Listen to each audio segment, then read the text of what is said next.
मित्रों, सभी का स्वागत है आपके अपने चैनल स्वरान एकेडमी क्लासेस पर। यहाँ हम बात करेंगे सत्र 2024-25 हेतु महत्वपूर्ण सूचना। पेन नंबर हर छात्र के लिए अनिवार्य। क्या होता है पेन?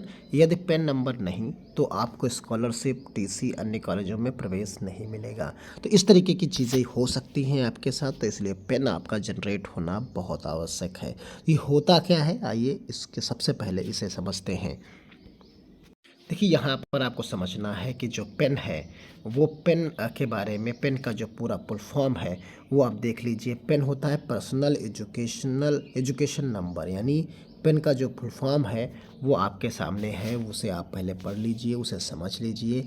ये पेन का फुल फॉर्म होता है पर्सनल एजुकेशन नंबर। ये अनिवार्य कर दिया गया है, तो ये अनिवार्य कर दिया गया। अब इसमें देखिए, अगर आपको ट्रांसफ़र सर्टिफिकेट मॉड्यूल, यानी अगर आपको साथ में नवीन सत्र में पोर्टल से अगर नहीं मिलता है, यानी टीसी मान्य होगी, यानी जो इसी मॉड्यूल से, यानी इसी ऑनलाइन पेन जनरेट होने के बाद ही जो टीसी मिलेगी, जो जनरेट होगी, वही टीसी मान्य होगी अब, और अन्यथा कोई भी टीसी मान्य नहीं होगी। यहाँ पर आप देख सकते हैं और डिटेल हम आपको दिखाते हैं, फिर पूरी चीज़ एकदम डिटेल में आपको समझाते हैं। यहाँ आप देख लीजिए कि आपके विद्यालय का छात्र यूडाइस जनरेटेड होगा, तो यहाँ पर आप पाएंगे उसका लाभ। फलस्वरूप ऐसे विद्यार्थी जिन किसी भी प्रकार से सरकारी अनुदान छात्रवृत्ति, देखिए लिखा हुआ है जो है, अगर जिनका नहीं है, उस विद्यार्थी का जो नहीं है, तो उसे सरकारी अनुदान यानी सरकार की तरफ से कोई मदद, छात्रवृत्ति आदि का लाभ नहीं मिल सकेगा, और ना ही किसी शासकीय प्रतिस्पर्धात्मक परीक्षा मान्य विद्यालय में पंजीकरण हो सकेगा, यानी वो किसी में भी उसका एडमिशन नहीं होगा, और ना ही उसे स्कॉलरशिप और बाकी चीज़ें मिल सकेंगी। तो ये अब अनिवार्य कर दिया गया है इस सत्र से। देखिए यहाँ पर ये जो पेन है ये पर्सनल एजुकेशन नंबर है, और ये कक्षा 1 से लेके 12 तक के लिए मान्य हो गया। तो यानी आपको जो स्कॉलरशिप मिलती है, जो चीज़ें होती हैं, वो सब अब इसी के तहत होगी, और इसके लिए आपको करना कुछ नहीं है। ये आपके कॉलेज या विद्यालय का ही काम है, वहीं पर वो काम होगा।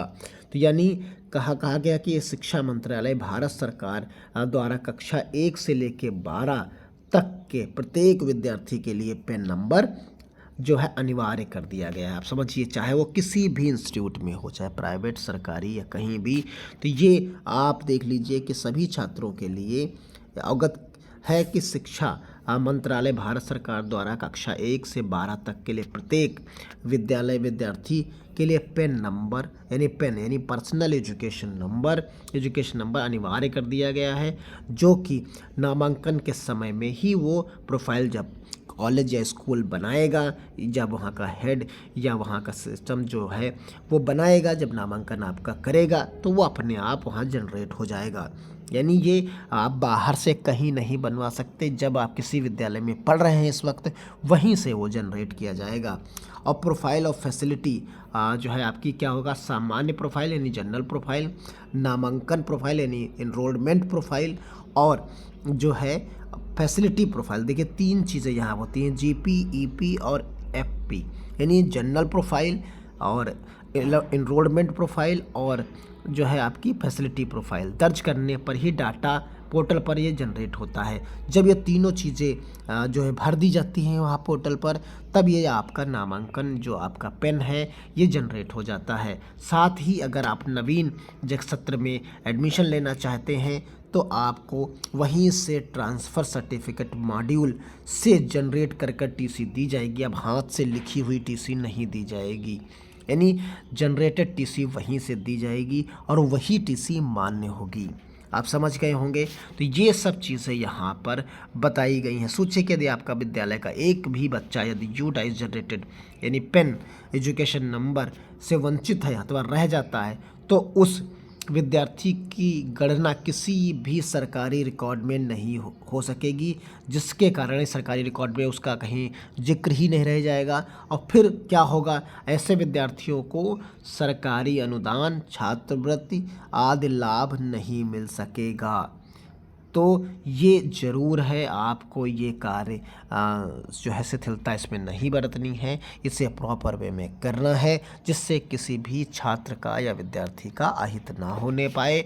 और ये कक्षा 1 से लेके 12 तक के छात्रों के लिए अनिवार्य हो गया है।